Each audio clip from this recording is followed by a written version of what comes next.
Eh, jadi saya sampaikan memang begini, ada beberapa kendala di sini, terutama ini PR mungkin untuk Pak Desa.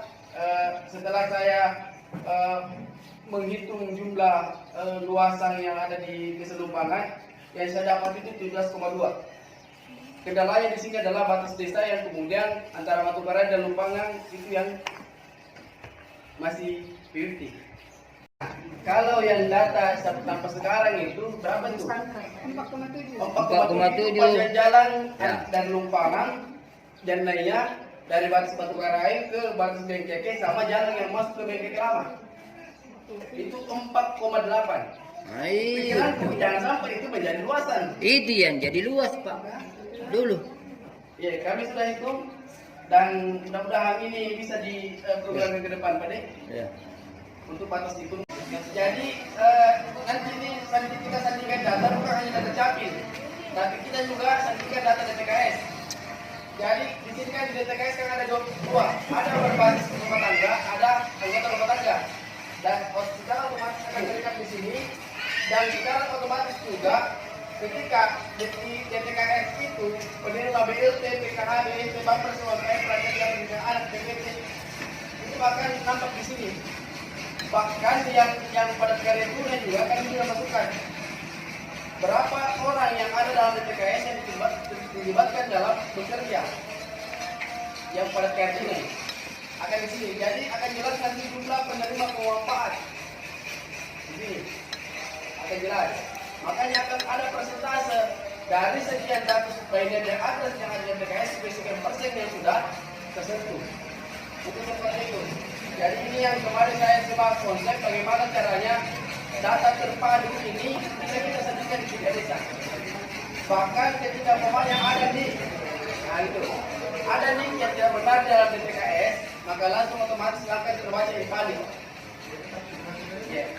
Karena saya anggap bahwa data hasil pendataan teman-teman sudah terfaktual.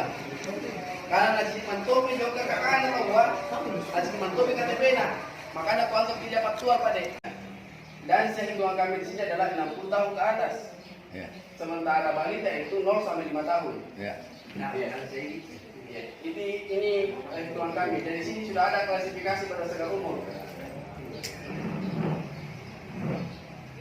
Terus data mutasi dan merantau. Nah, kebetulan kemarin pasca pendataan ada yang meninggal, langsung muncul dia meninggal. Ya. Di Bungabirai ada yang meninggal langsung muncul meninggal. Iya. Ini merantau, lihat nih, Saruang 61. Ini masih datanya cuma tadi terbaca. Nah, ini juga data perkawinan sudah ada. Belum kawin cerai hidup, cerai mati. Ya. Nah, semua di sini. Nah, ini data yang punya buku nikah, yang hilang buku nikahnya dan ada buku nikahnya sampai sekarang. Saya misal sampai Sarwangi yang punya buku nikah 195 sampai hari ini. Yang tidak ada 123, 102. Yang hilang itu 14 orang. Ini yang kita. Ini sudah lengkap nama-namanya Hinai. Iya, siapa hilang buku nikahnya. Nah, pendidikan, tingkatan pendidikan berapa yang sementara proses sekolah, berapa yang sudah tamat, dan berapa yang tidak sekolah. Jadi kami sudah bagi tingkatannya, kayak tidak sekolah. Belum usia sekolah berapa? Yang 0 sampai 6. Itu kan usia belum sekolah. Kemudian tidak sekolah yang betul-betul sudah umur melampaui umur normal sekolah. Nah, dia tidak sekolah memang. Kalau di Sarwangi yang tidak sekolah 68, tidak tamat apa-apa. Kemudian SD 49 yang sudah selesai di pendidikan jenjang itu 162. Di SMP sementara proses 34 yang sudah selesai 71 dan seterusnya.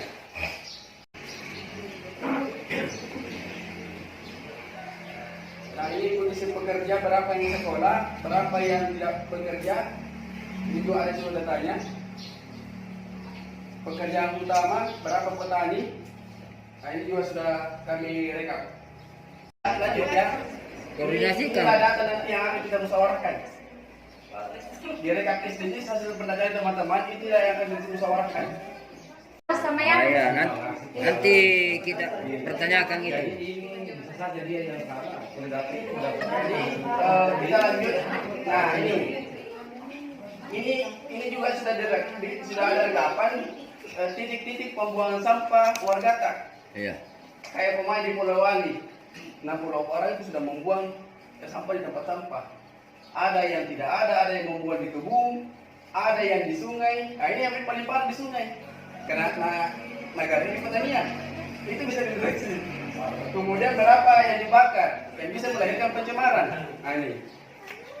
Nah ini sudah masalah sebenarnya yang disampaikan, tapi sudah berbasis data. Kemudian kepemilikan jamban buang air besar, ada tulis rekapannya. Jadi nanti inilah yang menjadi dasar kita nanti untuk tahun depan dalam membuat perencanaan. Iya. Karena sebenarnya dari sini sudah banyak masalah. Nah, saya langsung ke Polewali. Berapa yang dipasang? Di Polewali sudah 53 rumah kumuh. Ini juga pertanyaan. Sebelum kita masuk musyawarah, kita memang perlihatkan data. Ibu Ngabirai 1 di Janaya 12. Karena pertanyaannya begini, kalau ada pada rumah kumuh, kenapa tidak pernah di dana desa sudah berapa tahun? Ini baru hasil pendataan. Sumber air minum, notabene-nya sudah menggunakan ledeng. Yang menggunakan mata air atau sumur itu tinggal beberapa orang. Kalau di Pulau Wali 6, Sarwali 8, Batibala 8, Ngabirai 4, Janaya 5. Itu menggunakan sumur sebagai sumber air minum. Nah, menjawab. Ya. Jadi kepemanya ada bantuan PDS kan ini dikasih. Naik boleh wali. Ini. Nah, ini kepemilikan listrik. Jadi di Sarwali itu pada ada satu warga yang masih menggunakan lampu balik-balik. Naik. Iya, dia orang kalau punya main Oh ya. Itu bisa dipertanggungjawabkan gitu. Makanya diminta kepada dusun untuk melihat datanya. Dari hasil pendataan kemudian masuk direkap SDGs. Di sini akan muncul analisa. Kita menganalisa data di sini berdasarkan hasil pendataan yang ada di lapangan. Jadi di sini analisanya ini kayak masalah-masalah yang ada di lapangan berdasarkan hasil pendataan. Pawang kepala dusun, pawang kepala dusun. Kependudukan di Sarwali yang alamat KTP-nya tidak sesuai alamat KTP satu orang, beda tanggal lahir di KTP dan kata 2 orang, NIK tidak sesuai dengan tanggal lahir 3 orang, tidak memiliki NIK 6 orang, lainnya 2. Nah, semua beda rekapannya. Tiba-tiba antara KTP tidak sesuai dengan alamat tinggal 28, lainnya ada semua. Loy.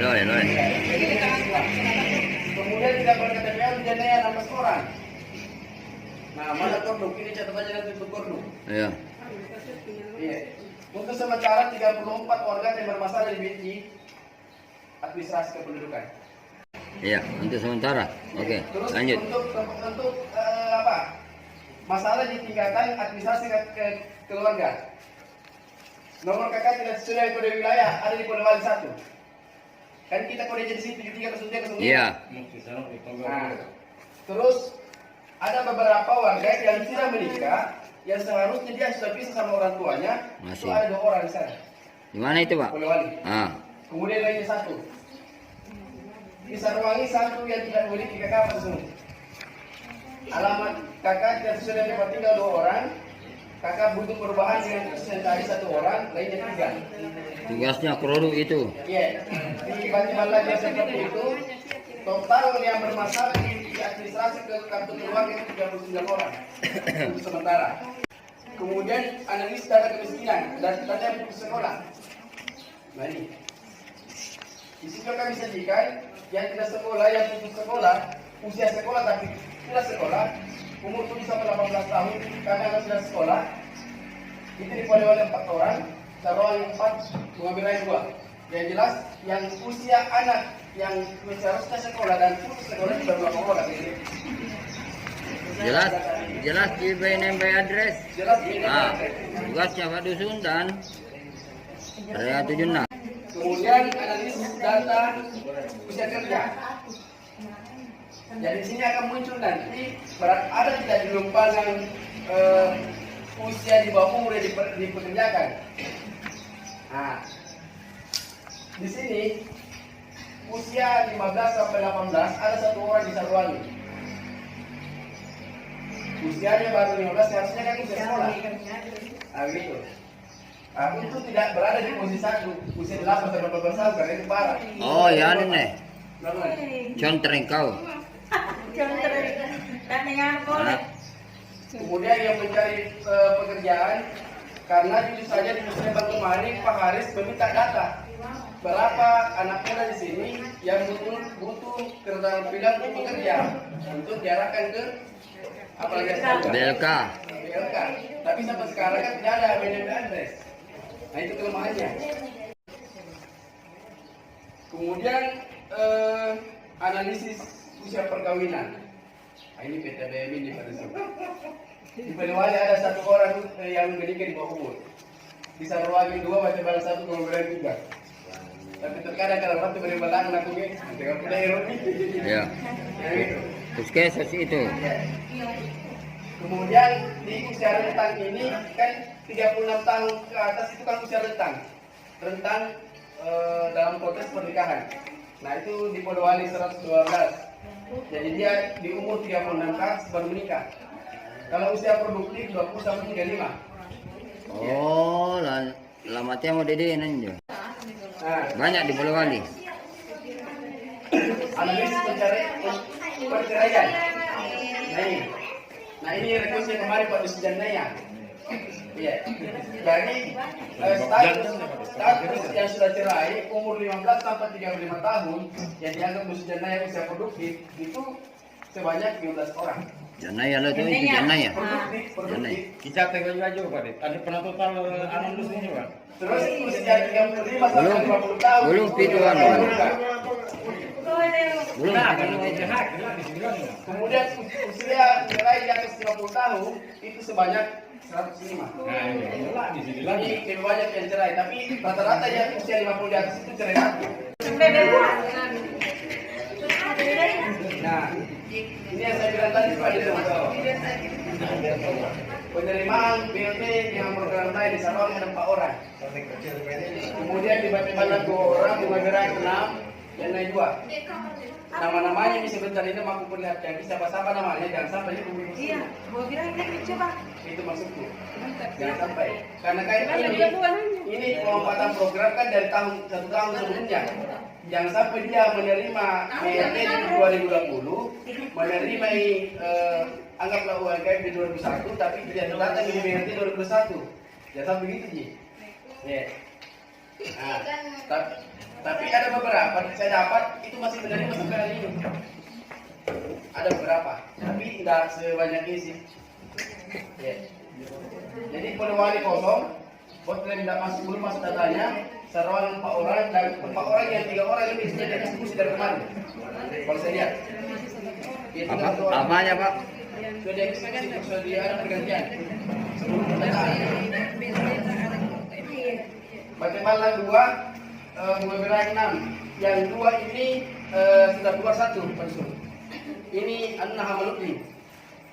Dia kan kemarin menerima BLT di 2020 dapat UMKM di awal.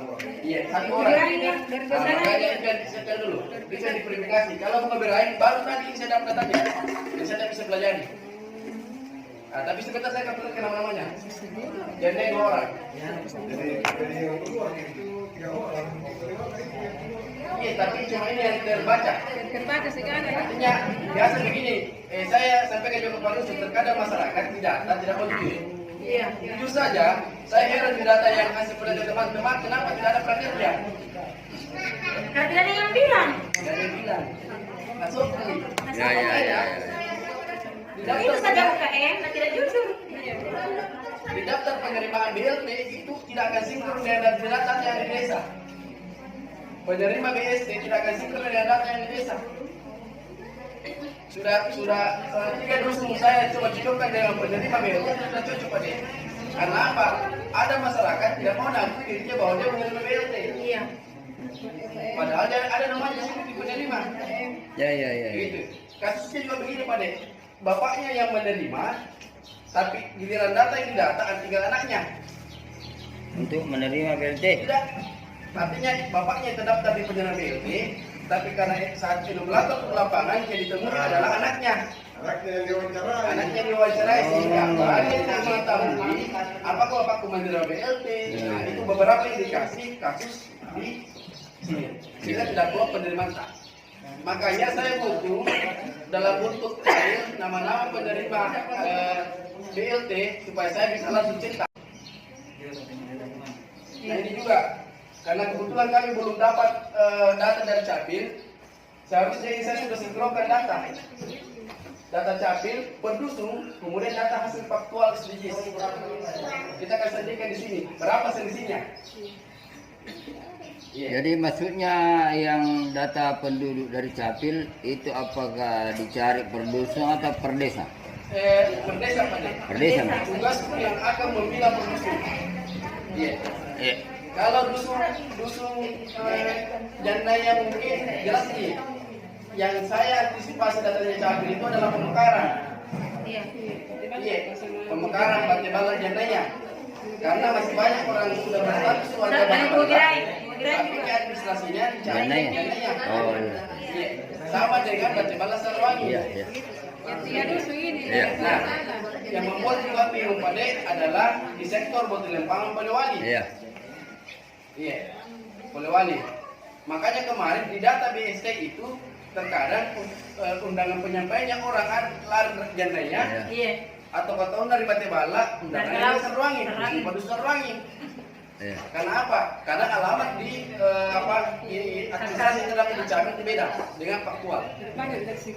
Iya. Makanya nantinya inilah yang akan menjadi rekomendasi ke Capil untuk mengganti. Iya. Untuk mengganti itu alamatnya supaya tidak pusing nanti kepala dusun.